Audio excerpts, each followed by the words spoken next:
नमस्कार। नमस्कार।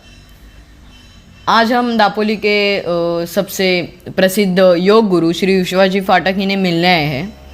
आज हम इनसे कोरोना संदर्भित कुछ बातचीत करेंगे। कोरोना के बारे में आपकी क्या अभिप्राय है? कोरोना एक विश्व स्वास्थ्य संगठन द्वारा घोषित महामारी है जो सब लोग जानते हैं। चीन से उत्पन्न एक विषाणु इटली, अमेरिका, यूरोप और पूरे विश्व में हाहाकार और तबाही मचा रहा है। किंतु हमारे भारतवर्ष का एक विशेष है कि हमारे यहाँ इतनी बड़ी आबादी और वैसी चुस्त दुरुस्त व्यवस्था होने के अभाव में भी हमारे देशवासियों ने इसका बहुत अच्छे प्रकार से सामना किया है। कोरोना ये जीव जंतु अपने मानवीय शरीर को कैसे हानि पहुंचाता है? वैसे तो कोरोना एक वर्ग है विषाणुओं का, जो विषाणु हर साल पूरे विश्व में कई लाख लोगों की जानलेवा बीमारी करता है। किंतु इस साल जो चीन से उभरा हुआ कोरोना है, जिसको कोविड-19 नाम की बीमारी करने वाला कोरोना बताया गया है, तो वो इतने तेज़ी से फैलता है और बहुत सारे लोगों की मृत्यु इसके कारण हुई है। तो ये बहुत गंभीर हुआ है। ये पूरे अपने श्वसन तंत्र में जाकर न्यूमोनिया कराता है और इसकी विशेषता ये है कि हृदय रोग, किडनी के रोग और यकृत के रोगी जो हैं उनको बहुत ही तेज़ी से ये मृत्यु के द्वार तक पहुंचाता है। इसके लिए बहुत ही गंभीर बन गया है ये कोविड-19 की जो बीमारी है वो। कोरोना जितना माध्यमों में खतरनाक दिखाया जाता है, क्या वो अस्तित्व में इतना खतरनाक है?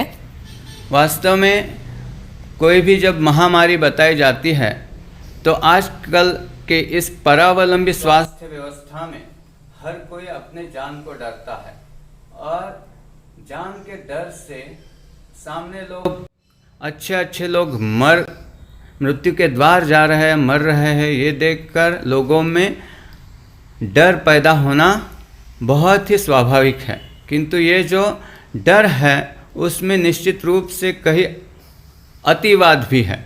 जितना डरना चाहिए उतना डरना भी चाहिए, किंतु उतना डरना नहीं चाहिए जिससे कि केवल डर के मारे व्यक्ति की मृत्यु हो जाए। आजकल कई हमने ऐसे मृत्यु देखे हैं कि केवल हमें कोरोना से बाधित, यानी कि आजकल जिसको बोला जाता है कोरोना पॉजिटिव हो गया, तो उससे उसके हृदय की धड़कन तेज गति बढ़ जाती है, उसको पूरी तरह से उसको सांस में कठिनाई होने लगती है। ये केवल ऐसी जो डर है उसको हमें पूरे शासन, प्रशासन और स्वास्थ्य यंत्रणा के माध्यम से लोगों के मन से ऐसी खामखा की अनावश्यक डर को हमें समाप्त करना है। हमारी पूरी योग संस्थाएं, हमारे पूरा स्वास्थ्य तंत्र है वो इसी के पीछे है कि हम लोगों को आश्वस्त कर पाए कि इतना भी डरने की कोई आवश्यकता नहीं है, क्योंकि 85% लोग तो ऐसे ही ठीक हो जाते हैं। 10 से 13% लोग कुछ उपायों के कारण ठीक हो जाते हैं। तो इसके लिए ये डरने की बात नहीं है। किंतु इस विषय में कई सारे आजकल माध्यमों से अफवाहें फैलाई जाती है, तो उसके कारण लोग डर में है। तो मेरी विनती है सभी को कि आप बिल्कुल न डरें, सावधान रहें, अपने योग आयुर्वेद को अपनाएं और अपना जीवन सुरक्षित रखें। कोरोना के महामारी में हम कैसे स्वस्थ रह सकते हैं? कोरोना महामारी में एक सूत्र रूप में मैं ये बताना चाहता हूँ कि कोरोना से या किसी भी स्वास्थ्य समस्या से यदि हमें प्रतिकार करना है, हमें सुरक्षित रहना है, तो हमें बिल्कुल अपनी भारतीय जीवन पद्धति को अपनाकर, अपनी दिनचर्या, ऋतुचर्या, स्वास्थ्य परक रख कर हम बिल्कुल किसी भी बीमारी का सामना कर सकते हैं। वैसे ही ये कोरोना है।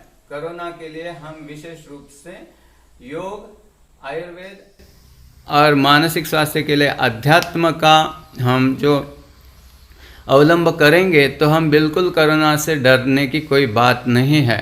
इसके लिए हमें ये सुरक्षित रहने की ये निश्चित मार्ग है। कोरोना के संकट में हमें कौन से योगासन या प्राणायाम करने आवश्यक है?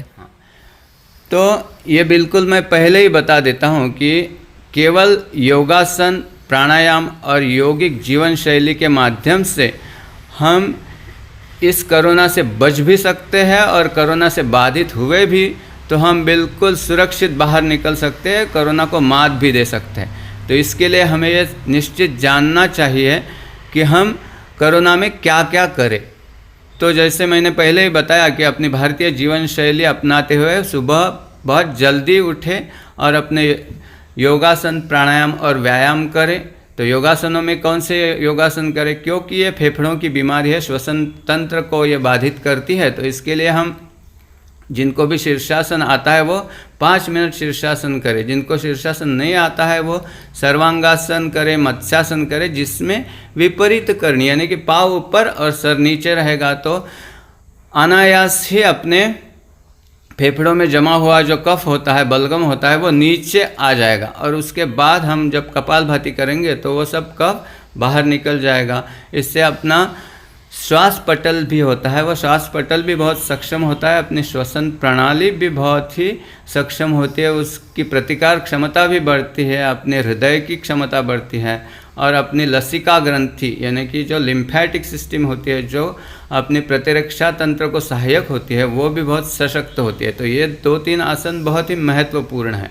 उसके बाद हम अपनी श्वसन प्रणाली को अच्छा करने के लिए यदि हम पेट के बल करने वाले, यानी कि मैं प्राधान्यता से बता रहा हूँ क्योंकि आसन तो बहुत सारे वो किए जा सकते हैं, किंतु प्राधान्य क्रम में पेट के बल लेटकर किए जाने वाले मकरासन हो, जो इससे कि भुजंगासन हो, शलभासन हो, ऐसे आसन करके हम यदि बड़ी लंबी लंबी गहरी गहरी सांसें लेंगे तो ये लेने से हमारे श्वसन की क्षमता और बढ़ती है। जैसे कि हम कई लोग जानते हैं कि जिनको भी वेंटिलेटर लगाने की समस्या समय आ जाता है तो उनको भी पेट के बल लेट कर रखा जाता है। इसके कारण 20% उनकी ऑक्सीजन की लेवल बढ़ने की संभावना होती है।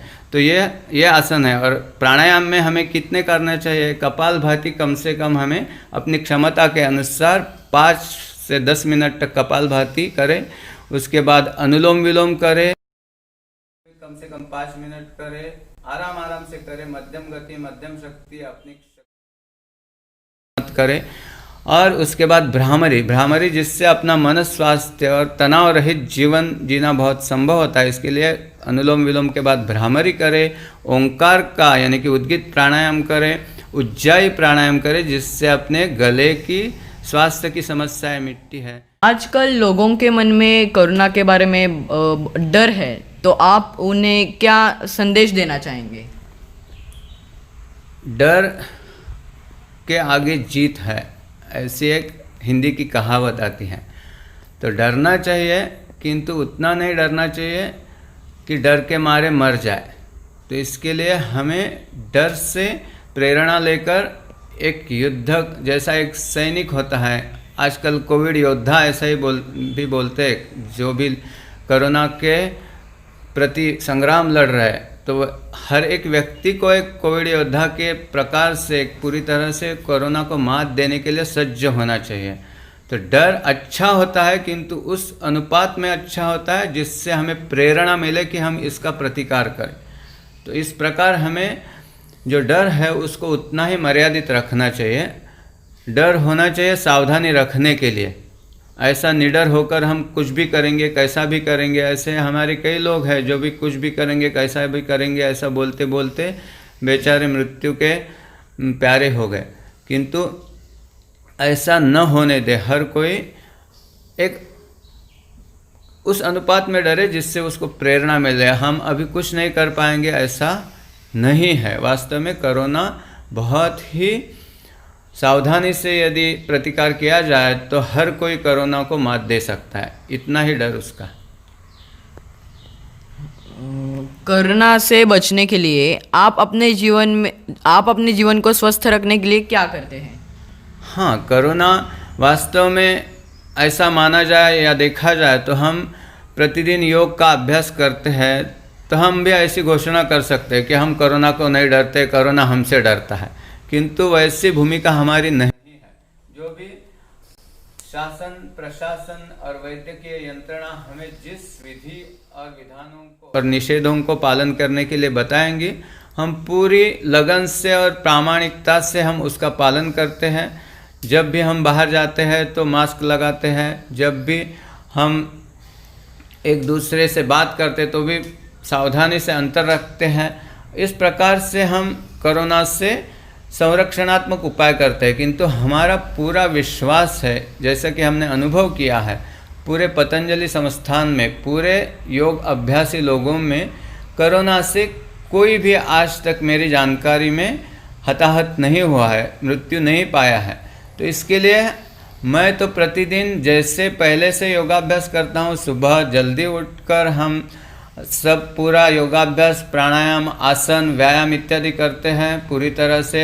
यदि कभी ऐसा लगा कि थोड़ी सर्दी खांसी हुई है तो धूपन विधि का हम प्रयोग करते हैं, जिसमें हम घर की जो भी उपलब्ध मसाला जैसे जो पदार्थ है, हल्दी हो, जैसे कि अजवाइन हो, कपूर हो, नीलगिरी हो, या अड़ूसा के पत्ते हो, या दालचीनी के पत्ते या चूर्ण हो, ऐसा अदरक का चूर्ण हो, काली मिर्च का चूर्ण हो, उसमें डालकर धूपन विधि में उससे आया हुआ धुआं पूरे घर में हम प्रसारित करते हैं। तो उससे पूरी तरह से सर्दी, खांसी, जुकाम ऐसा जो भी कुछ आया होगा तो उसको दूर करते हैं।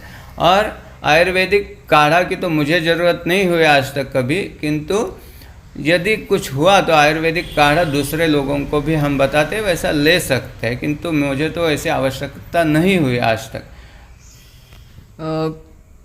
कोरोना के बारे में आप अंतिम में लोगों को क्या संदेश देना चाहेंगे?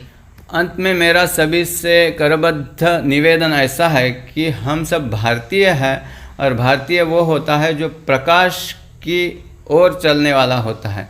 तो हम अपने ऋषि मुनि और हमारे संस्कृति में, परंपराओं में ऐसे जीवन जीने के तरीके हैं, नुस्खे हैं और परंपरा है जो कि एक व्यक्ति के स्वास्थ्य को पूरी तरह से आश्वस्त करती है।